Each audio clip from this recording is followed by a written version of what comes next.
সরকারি কর্মকর্তা কর্মচারীদের জন্য বহু প্রতীক্ষিত নতুন জাতীয় পে স্কেল বাস্তবায়ন চলতি অর্থবছরে সম্ভাবনা কম। 2025-26 অর্থবছরের বাজেটে সংরক্ষিত 40,000 কোটি টাকার প্রায় পুরো অর্থ ইতিমধ্যে অন্য খাতে ব্যয় হয়েছে। এর বড় অংশ জ্বালানি খাতের ভর্তুকি এবং নির্বাচনী প্রতিশ্রুতি পূরণে দেওয়া হয়েছে, ফলে নতুন বেতন কাঠামো কার্যকর হওয়ার সম্ভাবনা প্রায় নেই।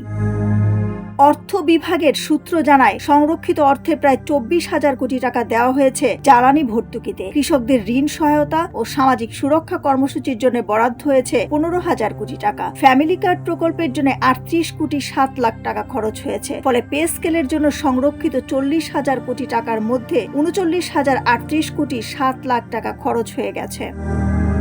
অর্থ বিভাগের কর্মকর্তারা জানান, আন্তর্জাতিক জ্বালানি বাজারের অস্থিরতা এবং আমদানি ব্যয়ের চাপ সরকারের বাজেট পরিকল্পনায় বড় প্রভাব ফেলেছে। ফলে নতুন পে স্কেল কার্যকর করা বাস্তবসম্মত নয়। সরকারি কর্মচারীরা হতাশা প্রকাশ করেছেন, তবে আশা করছেন অন্তত আংশিক সমন্বয় হলে কিছু স্বস্তি মিলতে পারে।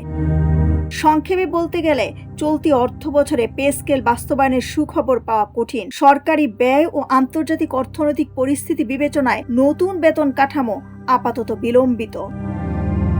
ডেস্ক রিপোর্ট, সোনালী নিউজ।